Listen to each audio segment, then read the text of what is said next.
Hello everyone, my name is Majesty, and today we're going to talk about the importance of being in balance. Now, balance is very important. It's there to create a routine so that you can feel comfortable with your daily activities. But in order to create success, we have to step out of our routines. We have to get into the uncomfortable zone. And that's why when you become imbalanced, you do things for the sake of change. You either do things for the sake of peace or the sake of change. Balance creates peace, it regulates. Imbalance shakes up things. In your imbalance era, this is the time where you go all in. This is the time where you focus on your goal or your goals and make it happen. So look at your life like a dirty trap house, right? And all the rooms are dirty. Like everything is just disgusting. And you want to get it clean, but you're like, all right, today I'll wash a fork. The next day I'll throw this cup away. And then, the day after that, I'll sweep this part of the floor. And you realize that it's never going to really get clean because you're taking so much time. But if you take one day and you take one room and you go all in and clean that room, then that's when that room gets clean. Same for the next room and the next room, and everything goes faster. It's the same thing with your life. When you're just half doing everything, and when it comes to your goals and you're just not going all in, you're never going to reach the finish line because you're taking too long. That's the importance of imbalance. When you're in balance and you're like, all right, I'm going to set this amount of time to cut out all of everything else except for work and just do what I need to do. Even if it's for some time you have to cut off certain friends or certain activities like parties and stuff like that, just so that you can reach your goal. I'll use my business for an example. Now, when I first started my business back in like July, I wasn't making any money, barely any progress, but every single day I was getting on the computer. I was still making designs. I was still putting in that work. And let's say even the month after that, if I just decided, oh, I'm going to give up because I'm not making any money, I wouldn't have the money that I'm making from it now. And that's also a part of being your future self's best friend.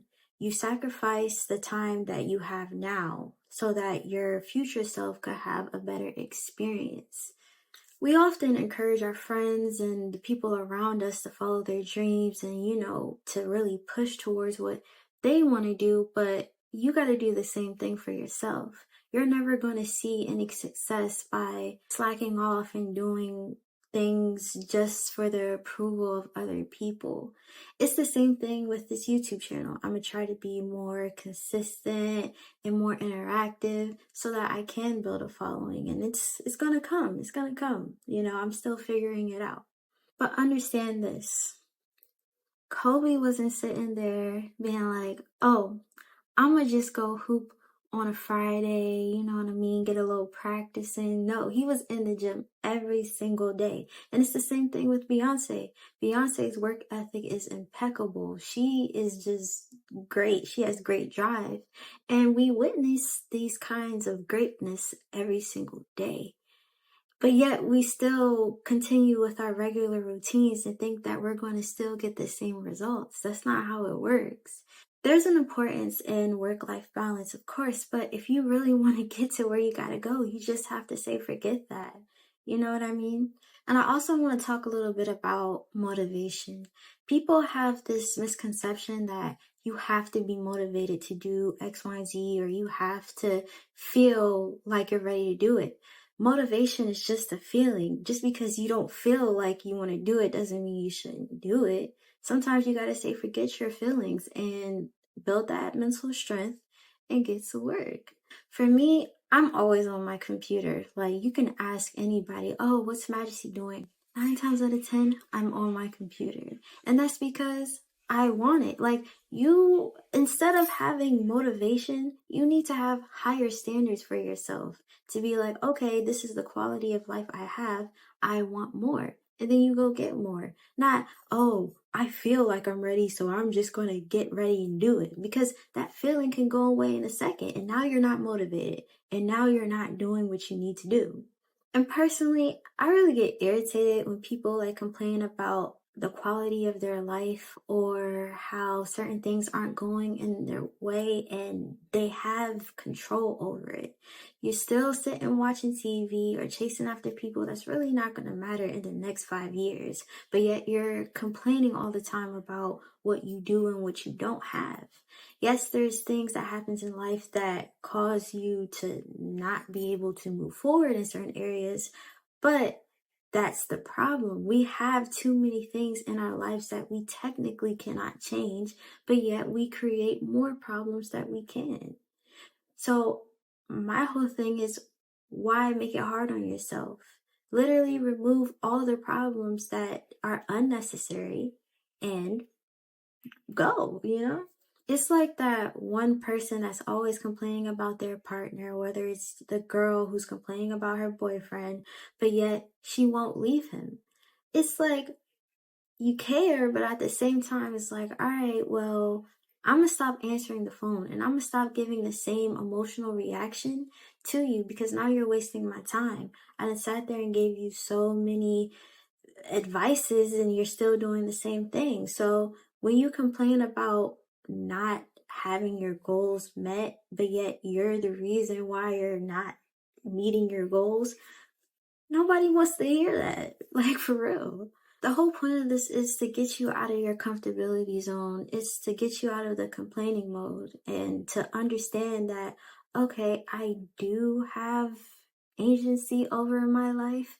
My life really does depend on me. You know what I mean? And I'm also, speaking to myself as well because I could have been way further if I had started earlier and just kept being more consistent. And, life and feelings get in the way of certain things being done, but it is your responsibility to just be like, all right, it's my fault. Now, what am I going to do? I'm going to work. There's times where I'm working on myself and being on the computer all the time, really just putting in that effort in different areas of my life because, like I said, I want more for myself. And you really have to cut out all of the noise because there's going to be people who have all types of opinions. And you can listen to other people, but you have to use your discernment because there's some people that were like, oh, you work too much. And then there's some people who's like, you don't work enough. So you got to see what's in your widths of like, all right, this is what I can do. This is what I can't do. This is what I should be doing. Yeah. It's really about mental strength. It's really about putting your mind in the position of being like, all right, I don't care about the negative thoughts in my head or about the negative thoughts that other people have. I'm going to still work towards it. I'm going to still get it no matter what. And as I evolve and as I change, I will become a better version of myself. You don't want to be stuck being the same person you were last year or being in the same position you were last year. It's not about a time thing. It's just about showing who you are and what you do. If you are in the same, even mental position as you were last year, then you haven't grown. Every year you should be a different person, even if it's the slightest change. Each year comes with certain lessons, and if you're not different by the next year, it's because you haven't learned the lesson. That's why I have evolved. That's why I have changed in the way that I put effort into my work and put effort into the things that actually matter. Also, let's talk about attention. The thing I talked about in the last video about it being a form of currency and related to American gods. One of the whole points of the show was to tell you that the gods don't really have a lot of power unless they have people worshiping them, unless they have people paying attention to it. And when you have negative things that are persisting in your life, take away its only power, your attention. If you don't see it, if you don't hear about it, if you don't talk about it, if you don't think about it, then how can it truly exist? Yes, it may exist in another reality, but it doesn't exist in yours because you don't even think about it.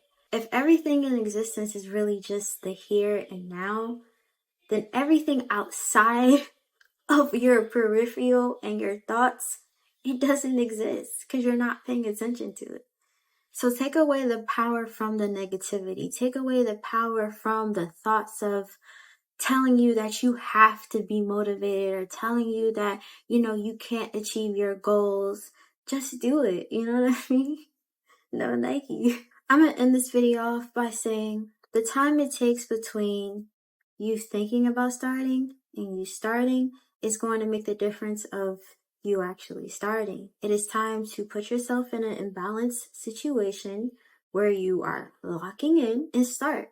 And also another thing before I leave you, what I would do is write down my goals and then think of from beginning to end the steps that I can take. It's all about understanding what you can and cannot change. And then you just have to work from there. You'll definitely reach your goals that way. So, yeah. Thank you for watching. Please subscribe to my YouTube channel and like the video. Yeah. You have a great day.